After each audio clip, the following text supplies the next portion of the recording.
Bonjour, j'espère que vous allez bien. Aujourd'hui, pour le jour 29 du Discovery Year, on va parler livre et il s'agit de Rent a Boyfriend qui est écrit par Gloria Chao, je ne sais pas comment ça se prononce, et c'est publié chez Simon & Schuster. C'est une histoire qui est pour l'instant uniquement écrite en anglais, qui n'est pas encore traduite et je ne sais pas s'il va l'être, mais j'espère parce qu'il est vraiment bien. Pour vous raconter l'histoire, c'est assez loufoque comme scénario, mais qui en soi, quand on y repense, c'est pas si extravagant que ça et pas si absurde, puisque c'est l'histoire du coup de Rachel. Non, pas de Rachel du tout. Je sais pas c'est quoi mon problème avec le prénom Rachel. Non, c'est l'histoire de Chloé. Elle a une famille qui est, je dirais, assez toxique, qui a l'impression de faire des choses uniquement pour son bien, mais c'est très nocif pour elle, puisque ses parents veulent la marier à une personne qui est très riche, et en fait, tout ce que ses parents veulent, c'est qu'elle ait une stabilité financière, mais pas forcément de la meilleure façon. Donc en fait, elle veut qu'elle se marie avec ce fameux riche héritier asiatique, qui a des principes moraux pas très tip top, on va pas se mentir, et qui n'est pas du tout intéressé par elle en fait. C'est juste qu'il pourra atteindre une part de son héritage si jamais il se marie avec Chloé.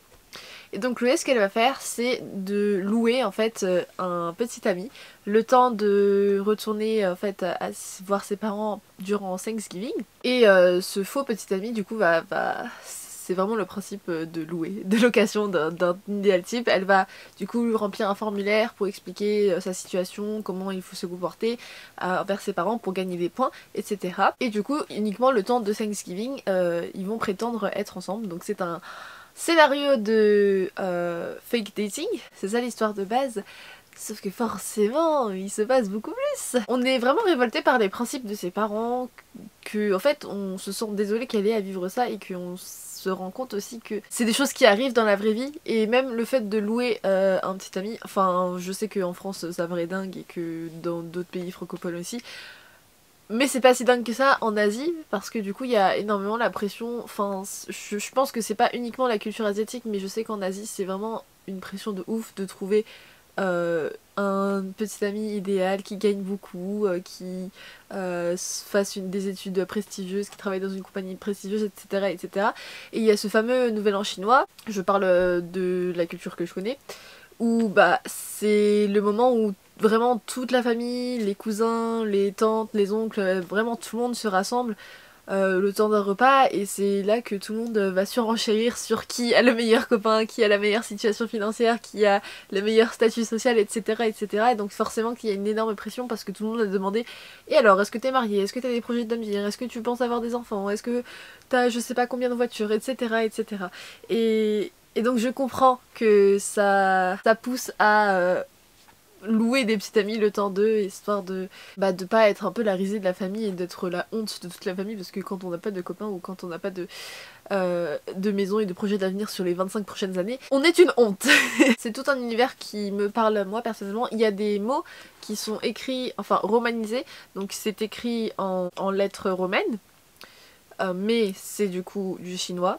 Il y a des choses que je ne comprends pas spécialement parce que je suis très nulle pour la romanisation, mais il y a d'autres choses que je comprends et donc ça me parle. Et oui, il y a pas mal de références à la culture chinoise. Je crois que c'est taïwanais parce que du coup ils viennent de Taïwan. On parle pas mal de nourriture aussi, donc ça c'est pas mal. Et oui, il y a tout cet aspect culturel qui est bien présent mais pas trop envahissant. Du coup ceux qui ne sont pas familiers avec cette culture, vous allez pas vous retrouver largués, et même au contraire vous allez pouvoir apprendre quelques petites choses, donc c'est ce que j'ai beaucoup aimé. Les personnages sont vraiment attachants parce que mine de rien, Chloé, même si elle veut pas froisser ses parents, elle va pas non plus se laisser faire, et c'est une fille qui est très forte et qui est quand même en train d'essayer de s'affirmer malgré ses parents qui essayent un peu de l'enfermer. Si je devais donner 3 qualificatifs, je dirais du coup fake dating, donc l'histoire de location. Bon, je dirais la culture, mais du coup ça prend en compte la culture chinoise et taïwanaise parce qu'elles se ressemblent beaucoup. Et un dernier, romance, parce que c'est une belle histoire d'amour. Et voilà, c'est tout pour cette avant-dernière recommandation. On se retrouve demain pour la toute dernière. J'ai hâte, je vous avoue, parce que déjà de une c'est une très bonne recommandation, et en deux, je vais pouvoir aller dormir. Du coup on se retrouve demain, je vous fais plein de bisous, bye bye. The time of the year now, you got people falling in love.